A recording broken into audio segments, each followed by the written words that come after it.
It had always been a statement of intent for General Heinz Guderian that a fully balanced and truly effective armoured division must have its own organic, fully tracked, self-propelled artillery, able to maintain the same rate of advance as the panzers and be immediately to hand to give fire support when needed.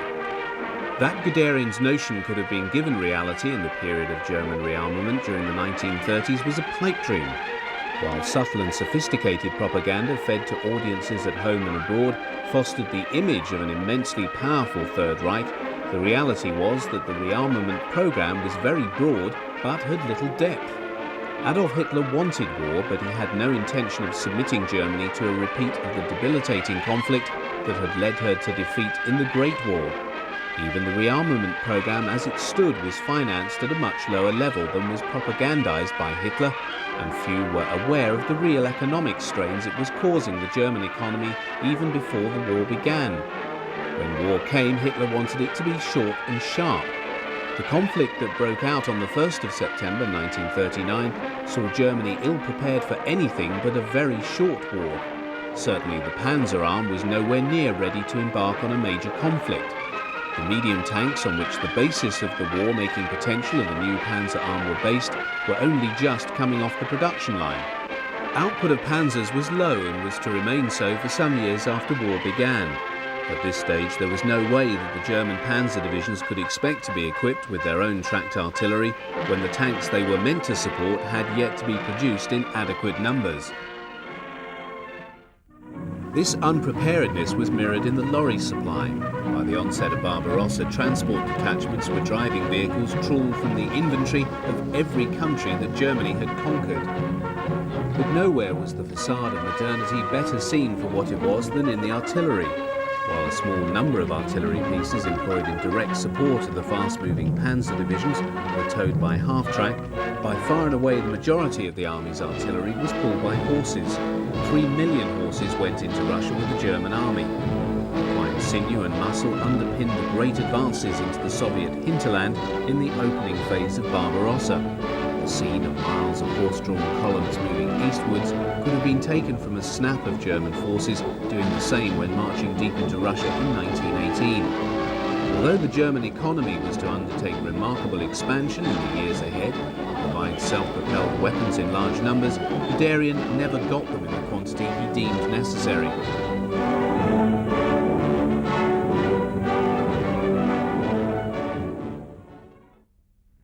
The very first Panzerjäger, a class of lightly armoured self-propelled anti-tank guns mounted on a tank chassis, employed the Panzer 1B.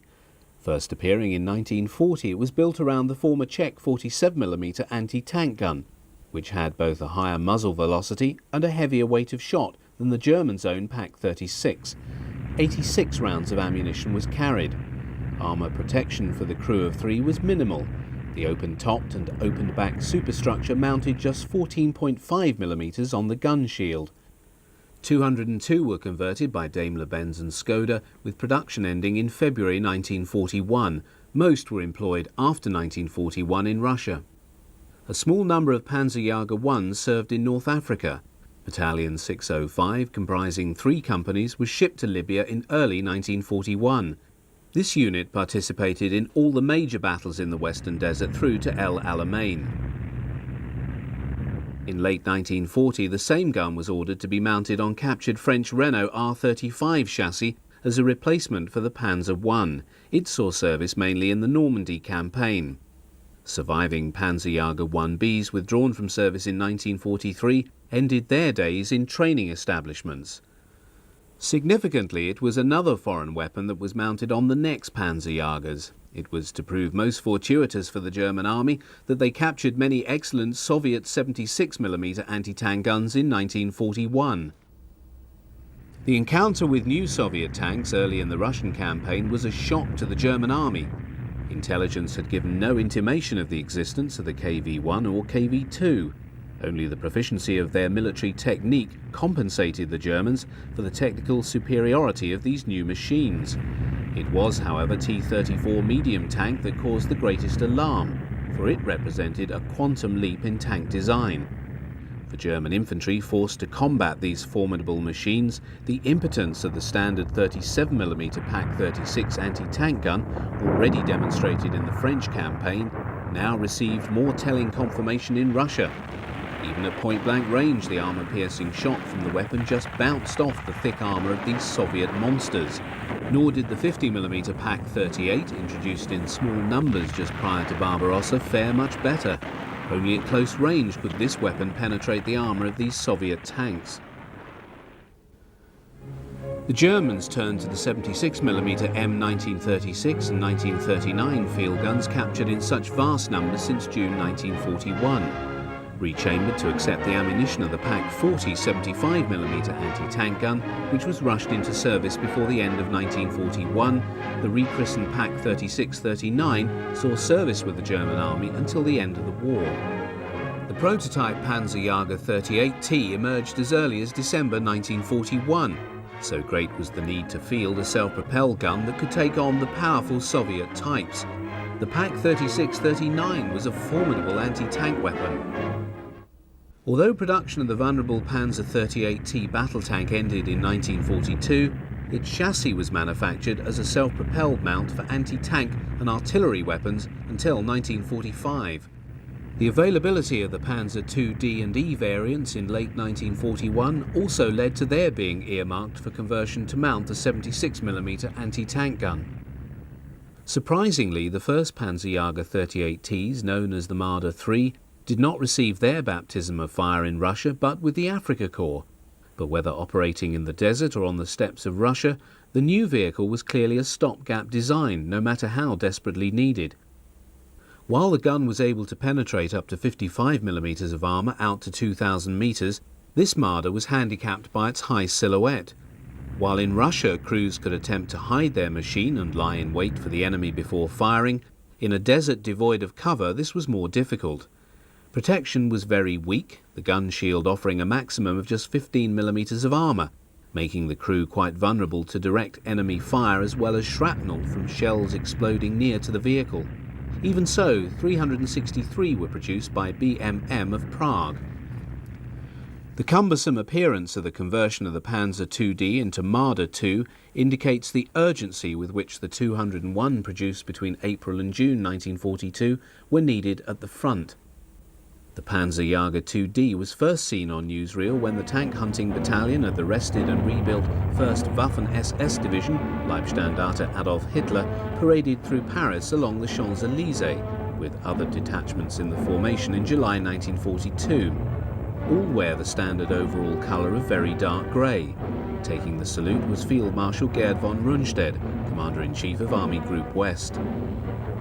Most of the 150 machines completed by May 1942 went to the Eastern Front for service with the Panzer and Panzer Grenadier divisions committed to the German offensive in southern Russia. While the 76mm gun gave a good account of itself, the Marder II also suffered from the same problem as the Marder III of a high silhouette. A firepower demonstration of the Panzerjäger II-D was given to Reichsmarschall Hermann Göring when he visited the training unit of the tank hunting battalion of the division named after him in April 1943. Just 2 months later, 10,000 troops of the division were to surrender when the Axis bridgehead in Tunisia fell to the Allies. Development of the 75mm Pak 40 had been slow, even though contracts for the new anti-tank gun had been issued in 1939. The appearance of new Soviet armour had ended the complacency. An accelerated programme led to Rheinmetall Borsig producing the first Pak 40s for service by the end of 1941. The Pak 40 was an excellent weapon. Its low profile allowed its gun crew to maximise advantage of the penetrative power of its armour-piercing shot and range. It could cut through 100mm of armour sloped at 30 degrees at a range of 500 metres. While the normal rate of fire was 12 rounds per minute, an experienced crew could raise that total. The undoubted effectiveness of the Pak 40 saw it employed as the standard anti-tank gun and as a light artillery piece with the German army until the end of the war. It was also employed on numerous chassis as a self-propelled anti-tank gun. In June 1942, Farmo, MAN and Daimler-Benz had been instructed to divert 75% of their Panzer II production so that the chassis could be employed as the basis of a new Panzerjäger mounting the 75mm anti-tank gun. The resultant vehicle, designated the Marder II, was manufactured until June 1943, when the decision was taken to turn over production of all Panzer II chassis to building the Vesper self-propelled light howitzer. By then, 651 Marder IIs had been produced, employing new build, and converted early model Panzer IIs returned to Germany. The Marder II had the by now standard Panzerjäger open-topped configuration, with light armour mounted to the front and sides of the gun compartment.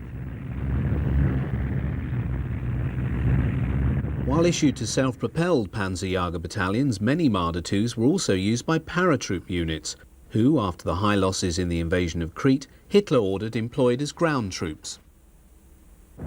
Although serving on all fronts to war's end, the bulk were employed in Russia, where they took a heavy toll of Soviet armour. The reach of the Pak-40 enabled the crew to take out most Russian tanks. With the onset of winter, whitewash was applied to aid concealment of the vehicle as it moved across the wide open steppes.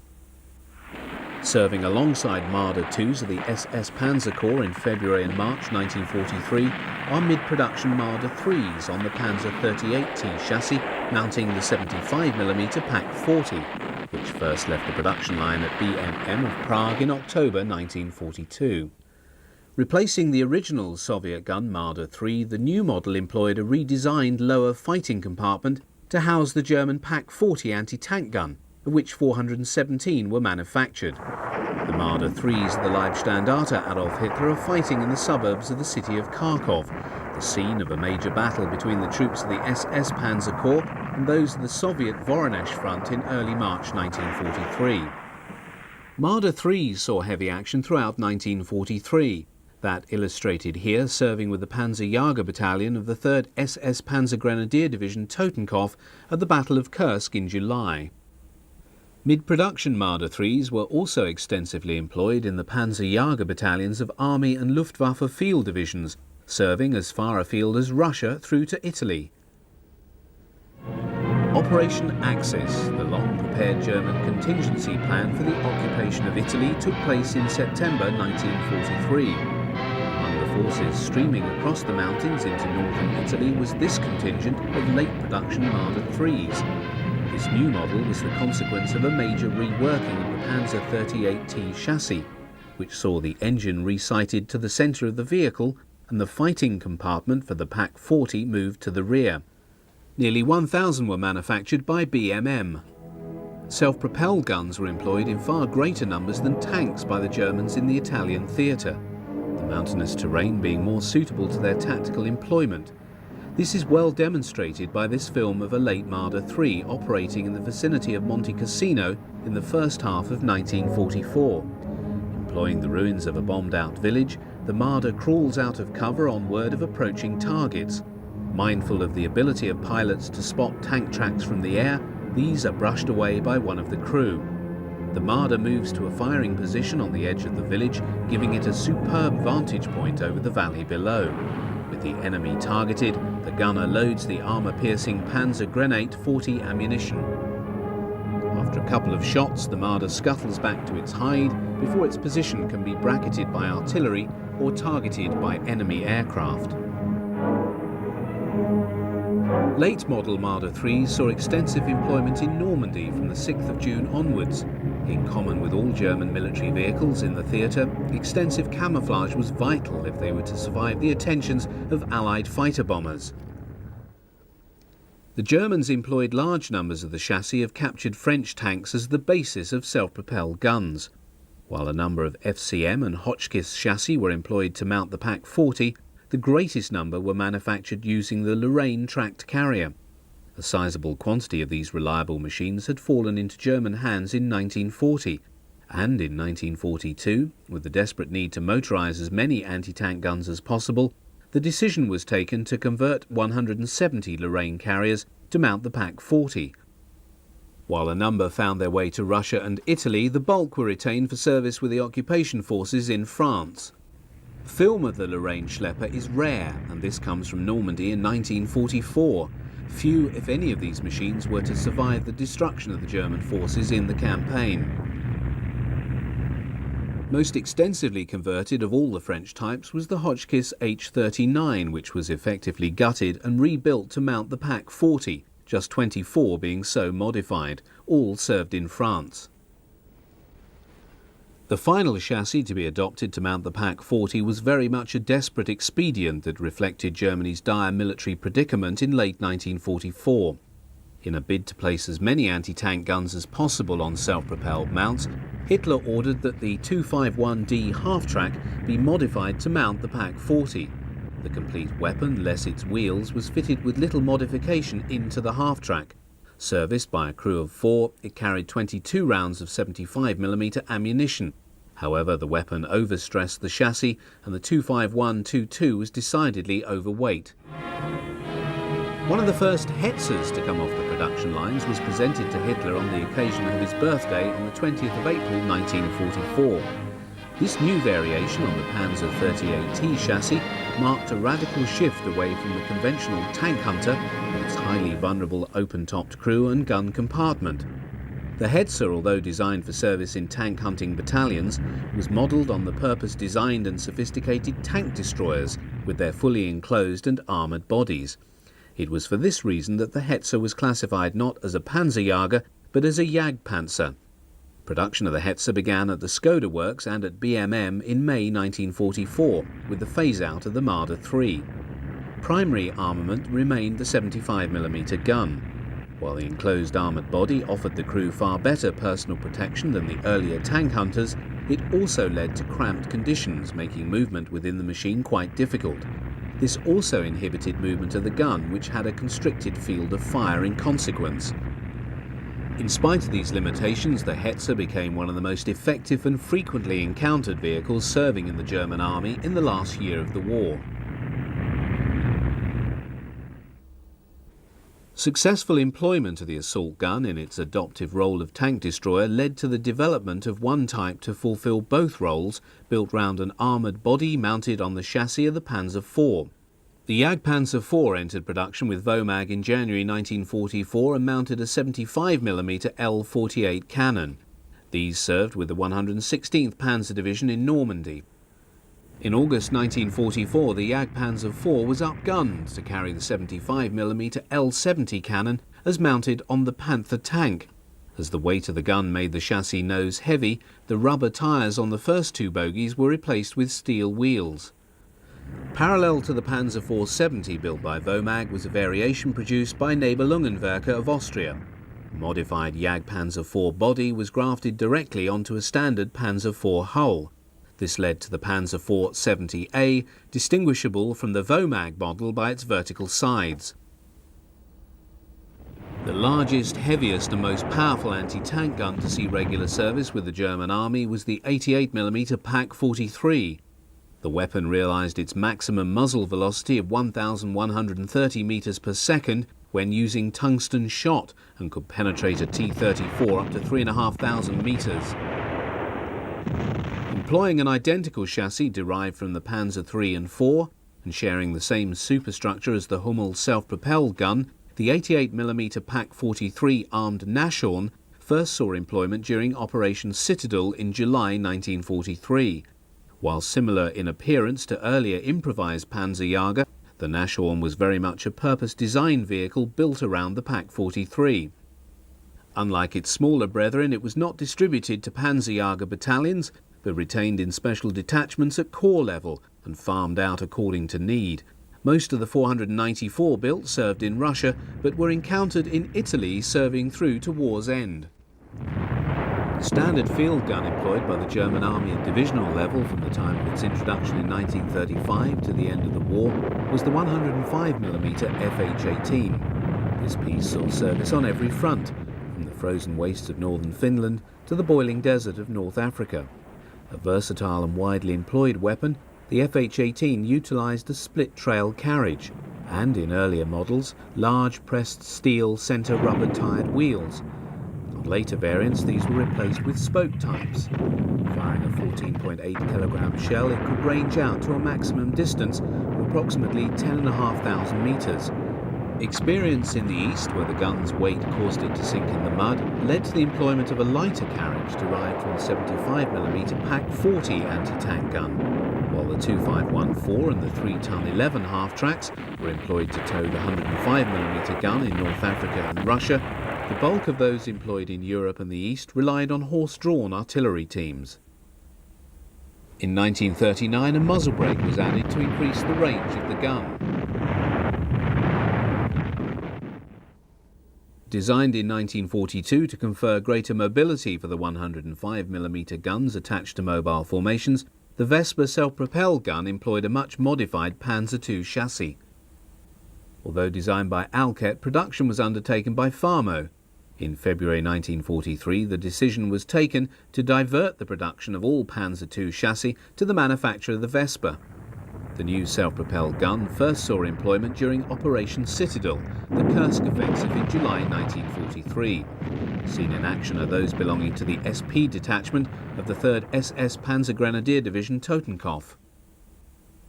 From mid-1943 onwards, the Vesper began to appear in growing numbers in the self-propelled artillery units of the Panzer and Panzergrenadier divisions. Equipment of formations in the east received priority, as the need of mobile artillery to move and support the rapidly moving panzer formations became paramount, as they were stretched ever more thinly, being moved from one place to another to combat ever-increasing Soviet breakthrough. The ability of panzer formations to deploy their own mobile artillery allowed them to maximize their limited assets when launching counterattacks against the seemingly ever-growing Red Army. Deployed close to the front line, the Vespers would launch a concentrated barrage prior to the attack and then accompany the armour as it moved forward. Ad hoc battle groups comprising many diverse weapons, including Vespers, were rapidly put together by the Germans to deal with enemy breakthroughs, such as seen here in the late summer of 1944. A local counterattack is launched by German forces supported by Stukas in western Byelorussia. Overseeing the operation is Luftwaffe General Robert Ritter von Griem.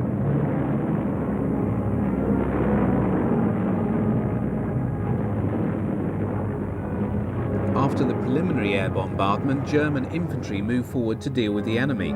The weaponry employed in the Kampfergruppe includes Panther tanks, Marder 3 tank destroyers, armoured personnel carriers, mobile flak artillery, towed 88mm flak guns and self-propelled artillery support, provided by a small detachment of Vespers.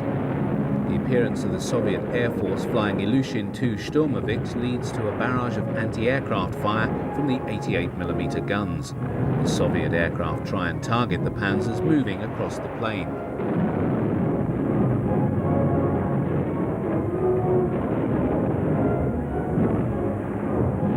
A number are hit and shot down as 37mm guns join in the anti-aircraft barrage.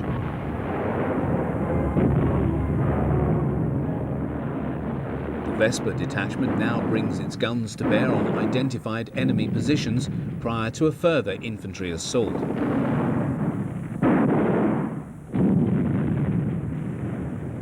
Mobile 20mm flak Vierling now joins in fire as the aerial battle with the attacking Soviet Ilyushin-IIs continues unabated. German ground troops move forward under attack from the Soviet aircraft as the flak guns continue to pour fire into the air to provide a protective barrage to the ground forces.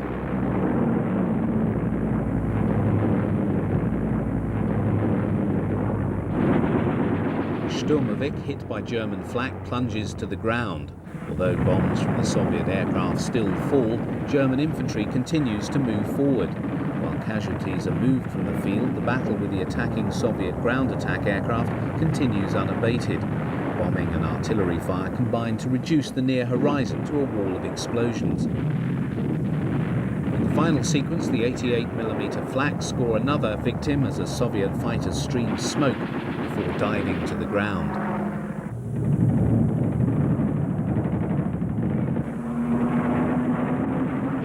While the Vesper was generally welcomed by its operators, it was not without its faults. The Panzer II chassis made for a small vehicle, and the fighting compartment mounted at the rear of the machine was quite constricted for the 4-man crew to service the gun. In common with other open-topped self-propelled weapons, it offered little protection, and it had a high silhouette. Nonetheless, the 676 produced, in addition to 159 munitions carriers that were employed to transport the 105mm ammunition, served well through to the end of the war. They were encountered not just in the East, but also in Western Europe by the Allies from June 1944 onwards. Reference has already been made to the extensive use the Germans made of captured French tanks for self-propelled guns. One of the most filmed employed an extensively modified Hotchkiss light tank chassis to mount the 105mm howitzer. 48 of these self-propelled guns were produced for units serving in France in 1942. These saw extensive action with the 8th Panzer Artillery Battalion in the Normandy campaign. They served alongside Lorraine tracked carriers, also modified to carry the 105mm FH-18. Just 24 of these were produced. As with all German vehicles serving in Normandy, a prerequisite for survival was the need to operate from cover. Although the distinctive camouflage scheme of overall sand with large block sections of olive green was effective, it was necessary to augment this by employing the trees and hedges of the Normandy countryside to hide from the constant presence of highly effective Allied fighter bombers. Once in place, the crew prepared the ammunition and began to fire. These SPs carried about 32 rounds, a similar amount to that of the Vespa. They are seen operating with a detachment of Hummel heavy SP guns from an SS Panzer division.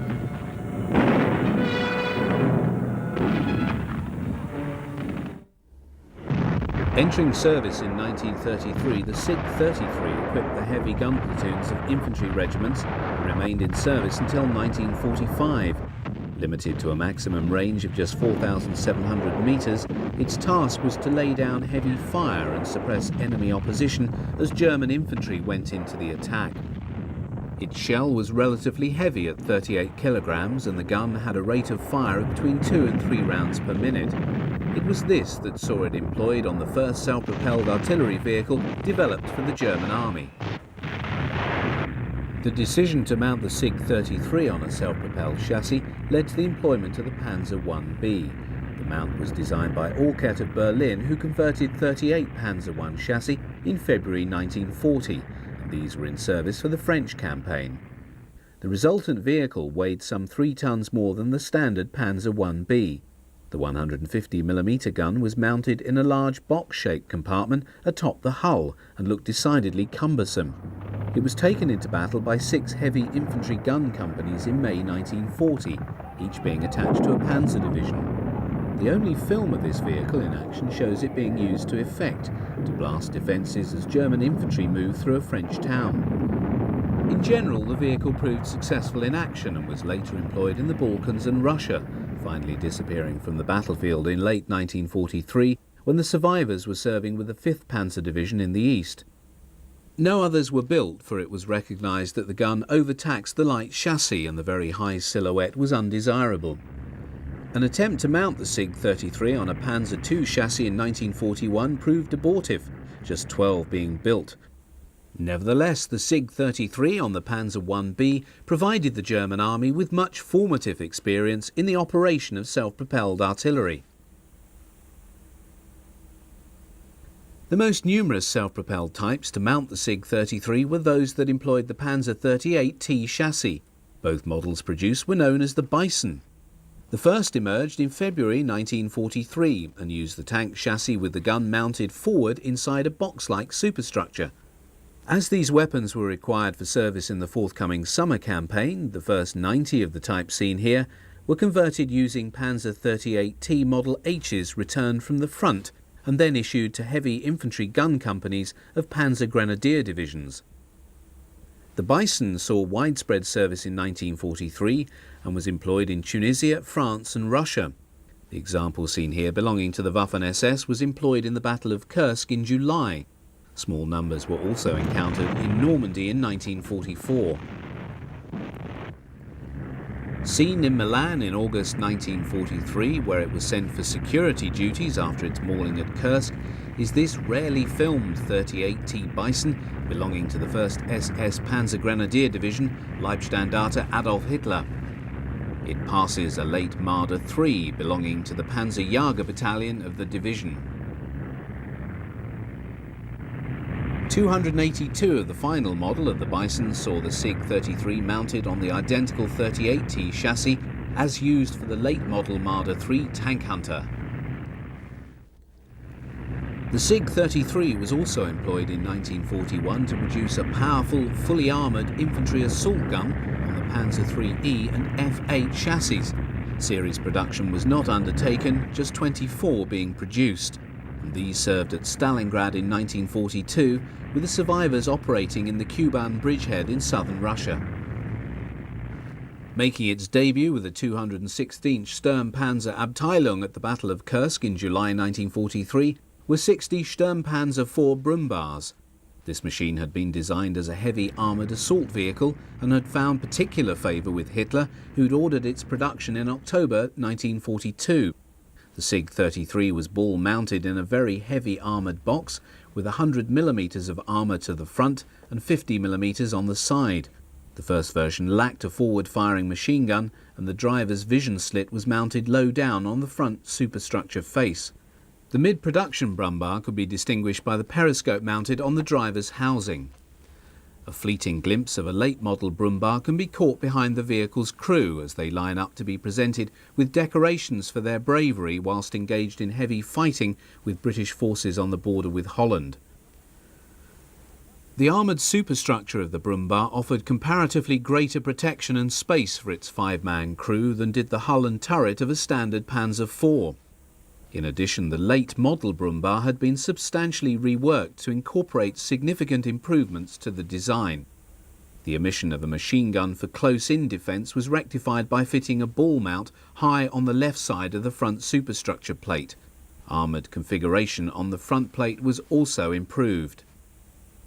The calibre of the standard heavy artillery piece of the German army throughout the war was 150 mm. These weapons were employed in a number of different versions. While the bulk of this heavy artillery was horse-drawn, those 150mm FH-18s attached to panzer divisions were towed. Each panzer division had 3 battalions of artillery, 1 heavy, each with 3 batteries of 4 guns towed by an 8-ton half-track. While the speed with which half-tracks could bring the heavy weapons up to the front line was impressive, compared to the ponderous horse artillery, the setting up of the piece to fire on its designated target might take up to half an hour. The performance of the weapon itself, however, was satisfactory, the FH-18 being able to fire a shell of 43.5 kilograms out to 13,000 metres. What the mobile formations desired was a fully tracked vehicle that could mount a 150mm gun and be available for employment on demand. They had to wait until 1943.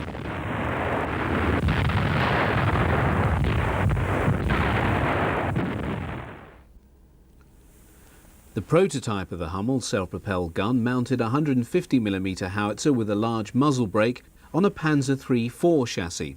It appeared in 1942 when the decision was taken to commit it to production. Hummels first saw action during Operation Citadel in July 43, these being operated by the Heavy Artillery Battalion of the SS Panzergrenadier Division Totenkopf. Early Hummels can be recognised by the driver's compartment, which stood proud of the sloping front plate. In the later model, this compartment was extended across the whole front of the vehicle. When not in use, the 150mm howitzer was locked in place by the large bracket mounted on the glacis plate. The Hummel shared the open-top superstructure made of thin armour plating found on all German self-propelled guns at this time. This was less problematic for the crew inasmuch as they opened fire some distance away from the main fighting and were not so vulnerable as the crews of Panzerjäger. Initial allotment of Hummels was limited, just 6 being allocated to receiving panzer divisions together with a number of the ammunition-carrying variants to help resupply the self-propelled guns in the field. These were necessary vehicles as the Hummel only carried 18 rounds of 150mm ammunition on board. and these were often rapidly expended once a barrage began. The availability of the Hummel gave the Panzer divisions the heavy punch to hit the Soviet forces whenever they were required to launch a counterattack to contest a new breakthrough. Although the Hummel was always regarded as interim solution, pending development of a purpose-designed SP gun, these were never enough to satisfy demand.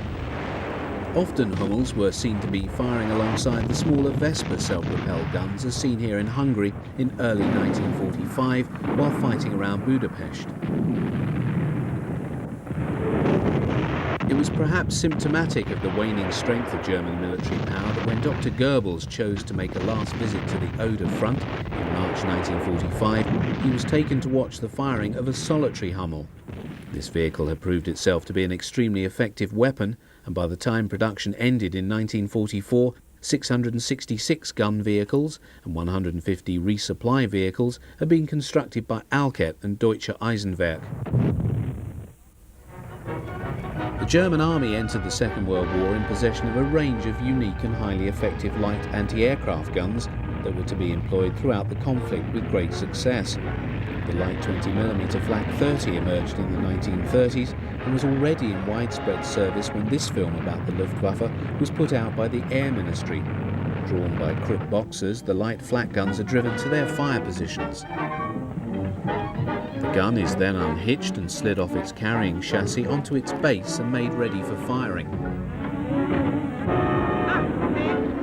The soldier wearing the rangefinder calls out the distance as two Dornier Do-23s lumber overhead. The flak gun is speedily turned on its axis to follow the planes round by the crew as the gunner lets fly at the targets.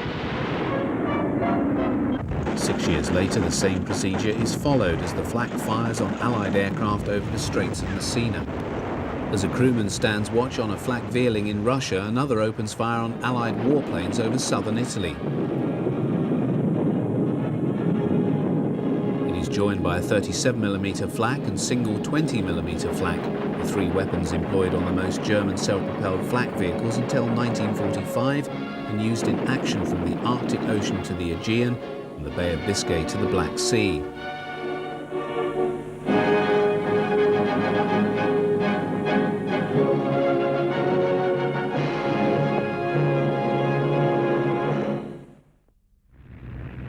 The DMAG 1-ton half-track was the first vehicle to be employed for the purpose of mounting a flak gun. Initially the type was armed with a 20mm Flak 30 cannon, but this was later superseded by the Flak 38. Although ostensibly designed for the purpose of protecting military formations from air attack, this variant was employed as much in a ground support role. The 20mm cannon was ideally suited for shooting up ground targets, being supplied with armour-piercing as well as high-explosive ammunition. In the opening phases of the Russian campaign, it was discovered that the flak could be used to penetrate the thin armour of the very numerous and obsolescent Soviet light tanks. Although ammunition was carried in 6 small bins attached to the drop sides of the flatbed on which the gun was mounted, most DMAGs carried a further and larger supply in a 2-wheeled trailer. A total number of 7 crewmen were required to drive the half-track and operate the flak gun. The principal disadvantage of this type was that the crew were totally exposed to enemy fire, steps to give the vehicle a modicum of armour protection not being taken until late in the production run.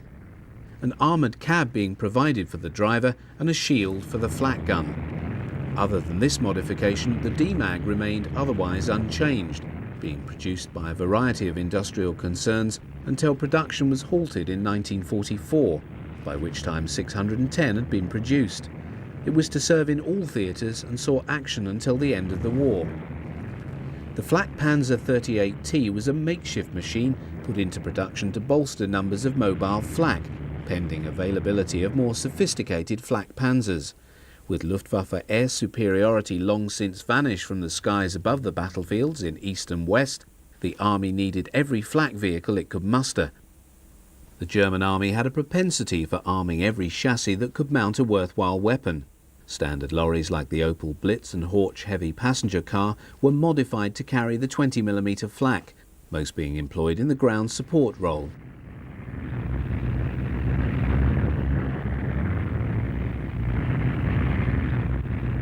Such was the versatility of the Krauss-Maffei-built 8-ton half-track that 319 were employed to mount the 20mm flak Vierling, with production continuing until 1944. To accommodate the weapon, all the seating and ammunition stowage lockers of the artillery prime mover were removed and replaced with a flatbed with dropped sides. The flak Vierling was mounted on the flatbed. 10 crew were needed to both drive and service the weapon, and the ammunition was normally carried in a trailer. The need for some degree of protection for the driver was recognised in 1943 when an armoured cab was fitted. An example of this later type is seen in Budapest in early '44. One of the more graphic sequences of film showing the flak Vierling and 8-ton half-track in action was taken during the Operation Market Garden, the abortive Allied attempt to seize and hold the bridges over the River Rhine at Arnhem in September 1944. The cameraman was on hand to record an SS flak Vierling being employed to shoot up the descending British paratroopers and the aircraft bringing them from England. Later supply flights by Sterling Transports paid dearly as the flak was able to take advantage of their need to fly low over the drop zones. Many were lost.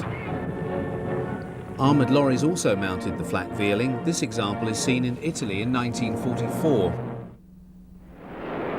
While just 3,000 5-ton half-tracks were built by Bussing NAG, some 339 were utilised to mount the 37mm flak 36. As with all the half-tracks modified as flat carriages, the troop compartment was replaced by a flatbed with dropped sides. Ammunition was carried in a trailer. The weapon was used in the anti-aircraft and ground support roles, and most were employed in the east. These 5-ton half-tracks are serving with the flak battalions of the 2nd SS Panzer Grenadier Division on the advance of the SS Panzer Corps during the Kursk offensive in July 1943. The 8-ton 7 half-track was adapted to carry the 37mm flak 36 in 1943 when production of the 5-ton 37mm flak carriage was ended. The addition of the gun raised the chassis weight to 11.5 tons. Ammunition for the flak gun was carried in a Sonder Anhänger 57, a trailer specially designed to carry 37mm ammunition. The flak 36 was a powerful weapon and was often used in a direct fire role. Most of the half-tracks seen in this sequence belong to the Waffen-SS, and in particular the flak Abteilung of the Leibstandarte Adolf Hitler. Seen here in Rome, it is a late machine with an armoured cab. Moving along a Normandy road is a camouflaged Opel Multier mounting a 37mm flak. From the newsreel of May 1943 comes film of a major Luftwaffe ground exercise in Russia involving a full-strength flak unit. Of interest is the diversity of equipment being employed. Apart from the standard DMAG 1-ton half-tracks mounting the 20mm flak, there are also a large number of modified 4-wheel drive Mercedes-Benz 4.5-ton lorries. The commander of this 88mm gun detachment seemingly has no compunction about employing his weapon in a ground support or anti-tank role. Colonel Hans von Luke of 21st Panzer Division was to recall how in Normandy he had to threaten to shoot an officer of the Luftwaffe 16th Field Division who refused to employ his 88s in the anti-tank role during Operation Goodwood.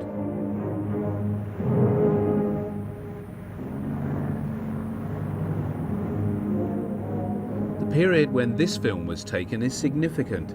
The Eastern Front was experiencing its longest lull of the war, as the Soviets deliberately held back from offensive operations in order to prepare to receive the inevitable German summer offensive directed at the Kursk salient. The period prior to July the 5th, when Operation Citadel was finally launched, marked one of the most rigorous periods of training and exercises undertaken by the German armies in the East.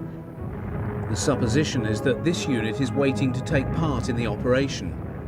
Although Luftwaffe command of the air was no longer assured in Russia, the Red Air Force had yet to achieve the dominance that it would in the future. Luftwaffe flak units would under such circumstances be more likely to find themselves firing on tanks instead of aircraft. That, however, would very soon change. Soviet air attacks on German ground formations and supply lines never achieved the scale or sophistication realized by the Allies in Western Europe. However, the loss of command of the air in the East did render German forces far more vulnerable, and throughout that period Soviet air assaults began to increase in scale. As German ground defence was increasingly based upon mobile forces, the demand grew for far more flak vehicles able to deal with the problem. In the West, Allied air dominance was overwhelming. D-Day onwards saw a wave of Allied air operations in which fighter bombers roamed across France and the Low Countries, strafing any German ground traffic that could be found. In this typical example, United States Army Air Force P-38 Lightnings and P-47 Thunderbolts fly in low to hit German positions. With the total absence of the Luftwaffe, all the German army could rely upon was flak to protect themselves. But more was always needed, and the demand was that it should be mobile, based upon full-tracked chassis. It was also becoming very clear that many Allied aircraft were now so well protected as to no longer succumb to hits from 20mm flak. Heavier weapons were demanded, with 37mm being the operative calibre to enable Allied aircraft to be brought down in greater numbers. Out of these demands emerged a new generation of German flak panzers. Some were stopgap, placed into service pending production of more sophisticated and powerful types. Examples such as the Kugelblitz and Panther Kolien employed heavier calibre and much faster firing weapons, but none of these reached service before Germany's defeat in May 1945. The Wirbelwind emerged towards the end of 1943 as a fully tracked anti-aircraft tank employing the chassis and body of a Panzer IV. A purpose-built 16mm armoured turret had been designed, within which the crew of the 20mm flak Vierling could operate the gun with a degree of protection. The Wirbelwind are operating on the German border in the vicinity of Metz in late 1944. They're firing on American bombers, and the hail of 20mm cannon shells sent up by the Wirbelwinds has claimed an American B-26 Marauder bomber. Just 86 Wirbelwinds were produced, with production ending in November 1944. By then, the decision had been made that the 20mm calibre was no longer adequate to deal with Allied aircraft, and that continuance of production of a flak panzer with such a weapon was a waste of resources. Replacement for the Wirbelwind was the Ostwind, which employed a single 37mm flak 43 in a similar turret and mounted on a converted Panzer IV. The Flak 43 was also employed in another Panzer IV conversion with a four-sided superstructure that could be dropped for firing. It was named the furniture van for obvious reasons. 240 were produced until March 1945. Both Ostwind and Mobilwagen were to have been replaced by the Kugelblitz, mounting two rapid-fire 30mm cannon in a new turret, but the war ended before it could be produced in any number. Seeing service in the closing months of the war was the drilling anti-aircraft half-track based on the 251D. Armament was three 15mm cannon obtained from obsolete Luftwaffe stocks, which were then attached to a pedestal mount and placed inside the hull of the half-track. All three barrels firing could spew out 2,100 rounds per minute. Those seen here are on the Oder front in March 1945. At the outbreak of war in 1939, the 88mm gun in its various versions, namely the 18, the 36 and the 37, formed the backbone of Germany's air defence system at home and in the Wehrmacht abroad. In its primary role of anti-aircraft gun, the 88mm could fire up to 15 rounds, each weighing 20 pounds, every minute. This is being demonstrated by a Waffen-SS flak crew serving in Russia in the late summer of 1941. Accurate tracking of the Soviet aircraft and the use of rangefinders allow the gunners to place their shells close to the enemy plane.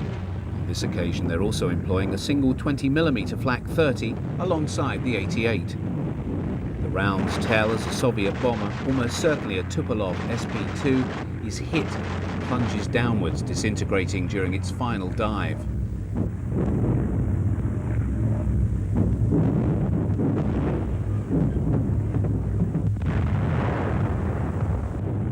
Another detachment of 88mm guns being employed in the anti-aircraft role, this time served by Luftwaffe flak teams, is also engaging Soviet aircraft in 1941. Significantly, the barrels of these 88s carry tank kills, so these Air Force personnel are already experienced in employing them as anti-tank guns. In In 1941, the Army launched a program to mount the 88mm flak on a track chassis. The resultant Sonderfahrgestell emerged in late 1942 with an 88mm flak 37 gun, and in 1944 the same chassis was employed to mount the more powerful 88mm flak 41. Once again, the design did not progress to production. The flak 41 had been designed by Rheinmetall Borsig and was rarely filmed, just one being seen here employed in the anti-tank role in March 1945. Developed secretly in substitute for the heavy artillery denied them under the Versailles Treaty, the German Army investment in multi-barrel rocket mortars was to provide them with a weapon of great utility in the Second World War. From first employment, it was realised that they were a weapon of psychological as well as destructive impact. The first type to see service in 1941 was the 150mm Werfer, 6 mortar tubes mounted on a PaK-38 chassis, ripple-fired every 2 seconds. The larger, heavier 280 and 300mm rockets introduced in 1942 were also ripple-fired in 6s, but from a wheeled, open-framed, heavy-duty launcher. The heaviest rocket also appeared in 1941 and utilised a crate-like launcher mounted on the ground and raised up to fire. These 320mm Werfers with incendiary warheads are being used for bombardment in the Warsaw Uprising.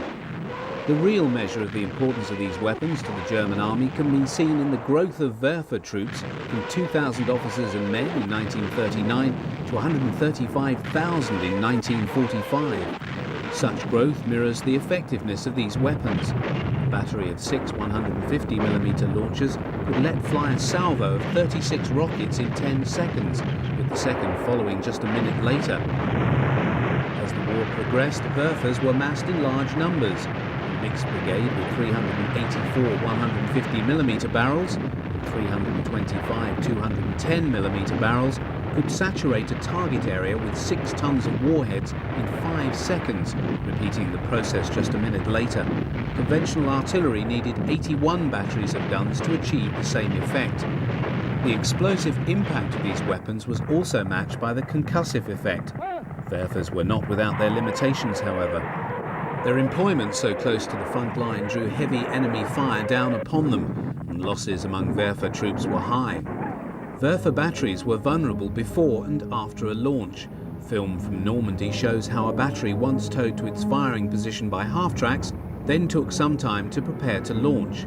Once loaded and fired, the flame and smoke trails left by the rockets marked out the position for eagle-eyed forward artillery observers. In Normandy, British counter-battery fire was very quick. Often Werfer crews were caught in artillery strikes as they packed up to move off to a new site. While the effect of these weapons could not be denied, the German army recognised the need to confer greater mobility on Werfer units to increase their effectiveness. The solution came in 1943 with an order to the firm of Opel to modify its semi-track mule load carrier to take an armoured body. The half-track armoured lorry produced by Opel in response to the army requirement employed the chassis of the company's basic Multier vehicle, to which they added an armoured body. The rocket launcher was a specially developed 10-tube type, and the ammunition carried allowed the vehicle to launch 2 salvos before a full replenishment was needed. These were obtained from resupply Multiers. Opel manufactured 300 of the Panzerwerfers and 289 resupply vehicles. The deployed battery of 8 Panzerwerfers could launch 80 rockets in 20 seconds.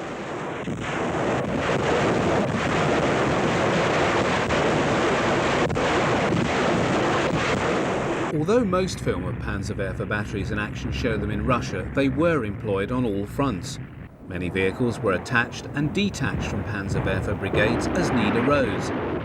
The ability of the Panzerwerfer batteries to travel with armoured formations and be employed alongside self-propelled artillery detachments was especially important from late 1943 onwards, as panzer divisions became fire brigades, rushing from one section of the front to another to deal with Soviet breakthroughs. Their ability to be on hand to bring down a rapid and devastating barrage on the enemy prior to a counterattack was a most highly valued military asset. Forerunner of the Panzerwerfer was the 251 half-track, fitted out to carry 6 of the larger 280 or 320mm rockets in wooden or metal frames, attached to movable base plates on the sides of the vehicle. The former carried up to 110 pounds of high explosive, whereas the latter delivered 11 gallons of jellied petroleum. Reloads were carried within the vehicle. In operation, they functioned much as Panzerwerfers, excepting for the less effective method of firing and lower number of rockets launched. Unlike the Panzerwerfer, the rockets could only be aimed by pointing the whole vehicle at the target. Only the angle of the launcher frame could be changed. In other respects, the spectacle and sound was as for the same. These are late model 251Ds operating on the German-Dutch border late in 1944. The 600mm mortar, nicknamed Zew, was the largest caliber weapon ever mounted on a tracked chassis and is seen bombarding Warsaw in August 1944 during the uprising. The heavier shell fired from the mortar weighed 2.17 tons. Just 6 were built as heavy siege weapons, with 4 used to reduce Sevastopol in 1942. At the other end of the scale, one of the smallest self-propelled weapons employed by the Germans was the remotely controlled demolition vehicle known as the Goliath. In this demonstration, a Goliath is brought to the testing ground on its 2-wheel carriage. Control of the tracks was effected by 2 wires. The 2 small Bosch motors allowed it to move at up to 10 kilometers per hour.